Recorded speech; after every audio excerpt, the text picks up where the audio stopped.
Hello दोस्तों, तो कहानी की शुरुआत होती है वैन नाम के बंदे से, जिसे कि हम उसकी फैमिली के साथ एक घर में देखते हैं, जहाँ पर उसकी वाइफ और 2 बच्चे, जिनमें के बड़ी बेटी और छोटा बेटा होता है, और वहीं एक प्यारा सा डॉग भी। दरअसल वैन को एक ऐसी मशीन का आविष्कार करना था जो कि बड़ी चीजों को छोटे में बदल दे, यानी कि बहुत ज्यादा छोटे। वैन इसी आविष्कार में लगा हुआ था, लेकिन उसका ये आविष्कार बार बार फेल हो रहा था। वो मशीन चीजों को छोटा करने की बजाय नष्ट कर देती थी, और इसी के चलते वैन काफी परेशान रहता है। और फिर तभी सीन शिफ्ट होता है और हमें वैन के एक पड़ोसी को दिखाया जाता है, थॉमसन और उनकी फैमिली, जो कि फिशिंग के लिए बाहर जा रहे थे, लेकिन इनका बेटा रशेल जाने से मना कर देता है। तब थॉमसन की वाइफ उसे बताती है कि उसे फुटबॉल टीम से निकाल दिया गया है, इसलिए वो थोड़ा सा सैड है, लेकिन थॉमसन चाहता है कि रसेल बाहर निकले और कुछ बड़ा करे। वहीं दूसरी तरफ वैन अपनी फैमिली के साथ ब्रेकफास्ट कर रहा होता है। तभी उसको याद आता है कि उसको एक कॉन्फ्रेंस में जाना था, इसलिए वो वहाँ से जल्दी जल्दी जाने लगता है। और तभी वैन की वाइफ उसे कॉल करती है कि उसे आने में थोड़ा देर लगेगी। और वहीं थोड़ी देर बाद थॉमसन के छोटे बेटे रॉन को देखते हैं, जो कि अपने गार्डन में खेल रहा होता है। और फिर तभी उसकी एक गलती की वजह से वो बॉल जाकर सीधा वैन की मशीन में लगती है, और उससे वो मशीन चालू हो जाती है,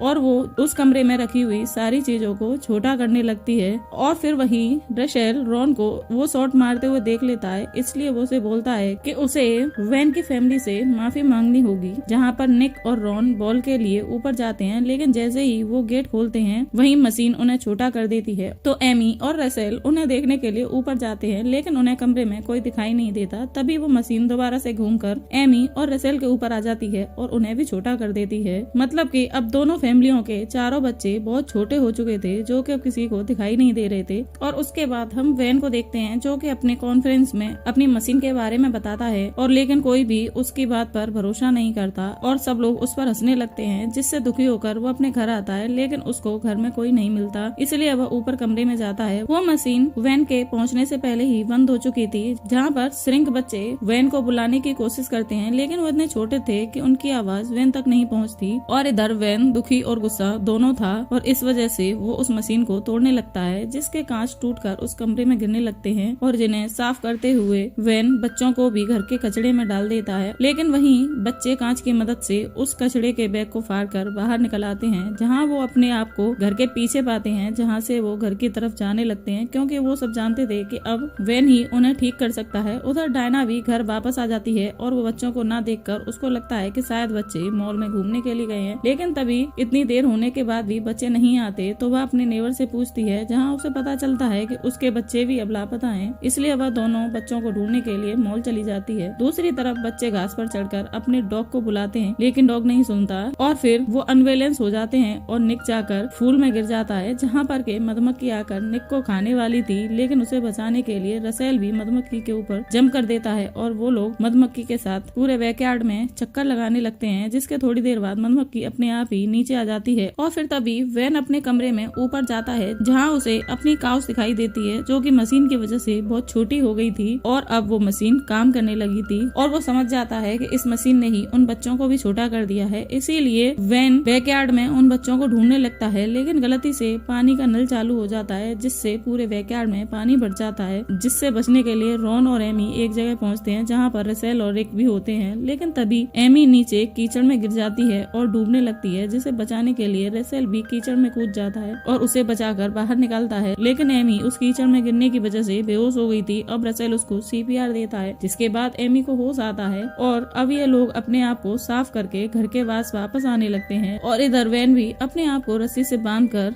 बच्चों को ढूंढ रहा होता है, ताकि बच्चों के ऊपर उनका पैर न जाए। इधर थॉमसन के पास उसका दोस्त रोनाल्ड आता है, जिन्होंने साथ में मछली पकड़ने के लिए प्लान बनाया था, और थॉमसन के $80 जो कि उसके पास थे वो उन्हें देने से मना कर देता है। अब वो अपनी वाइफ के पास जाता है, और वो उससे नाराज होकर कहता है कि इन बच्चों की वजह से मेरा काफी नुकसान हुआ है, मैं इन्हें छोड़ूंगा नहीं। इधर बच्चों को भूख लगने लगती है, लेकिन तभी उन्हें एक निक की पड़ी हुई बिस्किट मिल जाती है, और बच्चे उस बिस्किट को खा ही रहे होते हैं, और तभी वहाँ पर एक चींटी आ जाती है, जिसको देखकर ये लोग डर जाते हैं, लेकिन फिर उस चींटी के ऊपर चढ़कर वो लोग बाहर जाने का फैसला करते हैं और उसे काबू करने लगते हैं, लेकिन वो काबू में नहीं नहीं आती। लेकिन तभी एमी को एक आइडिया सूझता है और वो उस बिस्कुट को उठाकर चींटी को खिला देता है, जिससे कि वो चींटी कंट्रोल में आ जाए। और उसके बाद वो लोग उस चींटी पर बैठकर बाहर जाने लगते हैं। वहीं थॉमसन बच्चों के गुम होने की रिपोर्ट पुलिस में कर देता है, इसलिए पुलिस उनके घर पर पूछताछ के लिए आती है। उनसे कहती है कि कहीं आपके बच्चे इधर उधर चले तो नहीं गए। ये सुनकर थॉमसन गुस्सा होता है और कहता है कि नहीं, मुझे पूरा भरोसा है, मेरे बच्चों को कुछ हुआ है, वो ऐसे कहीं भी नहीं जाएंगे। और इधर अब हम बेन के घर पर डायना को देखते हैं, जो कि वापस आ गई थी, लेकिन उसे बच्चे नहीं मिलते। तभी बेन उसे सारी बात बताता है और जिसके बाद अब वो दोनों ही बैकयार्ड में बच्चों को ढूंढने लगते हैं। अब वो लोग सोचते हैं कि अब चींटी को यहीं छोड़ देते हैं और अब हम चारों आगे ऐसे ही जाएंगे। लेकिन यहाँ रॉन और चींटी की फ्रेंडशिप हो गई थी, जिसकी वजह से वो चींटी खुद ब खुद उनके पीछे आने लगी। अब थॉमसन टेंशन के मारे स्मोक करता है और उस सिगरेट को उसी बैकयार्ड में फेंक देता है जिधर बच्चे थे। और उस सिगरेट के टुकड़े को लेकर वो बच्चे रात में अपने पास आग जलाने का इंतजाम कर लेते हैं। और उधर दूसरी तरफ जब वेन और डायना थॉमसन और उसकी वाइफ को समझाने की कोशिश कर रहे थे कि वो बच्चे छोटे हो गए हैं, लेकिन वो लोग उनकी बातों पर भरोसा नहीं करते। और अब उन बच्चों को भी रास्ते में निक का एक खिलौना मिल जाता है, वो जिसके अंदर रात बिताने के लिए रुक जाते हैं। और फिर तभी रात में एमी और रसेल एक दूसरे से बातें कर रहे होते हैं और तभी वो एक दूसरे के करीब भी आने लगते हैं। लेकिन तभी यहाँ पर एक क्रैब आकर उन पर अटैक करता है और उससे बचने के लिए वो लोग यहाँ से भागने लगते हैं। लेकिन तभी रॉन को वो क्रैब पकड़ने ही वाला था, पर तभी रसेल और वो चींटी आकर क्रैब का ध्यान भटकाते हैं और रॉन को वहाँ से निकालने में कामयाब हो जाते हैं। लेकिन अब वो क्रैब चींटी को इतना घायल कर देता है कि वो चींटी वहीं मर जाती है। रॉन को उस चींटी के मरने से बहुत दुख होता है और इसी के बाद हम वैन को उसकी मशीन को रिपेयर करते हुए देखते हैं, जहाँ पर के निक का फ्रेंड टॉमी आकर लॉन में घास काटने वाली मशीन को चलाकर खेलने लगता है, जिससे बचने के लिए बच्चे एक छोटी सी गुफा में जाकर घुस जाते हैं। लेकिन तभी उस मशीन के हाई प्रेशर की वजह से वो बच्चों को खींचने लगता है। बाकी बच्चे तो जाकर एक साइड बैठ जाते हैं, लेकिन निक उस मशीन की तरफ खिंचा चला जा रहा था और जिसे बचाने की वो लोग बहुत कोशिश कर रहे थे, लेकिन वो सब नाकामयाब हो जाते हैं।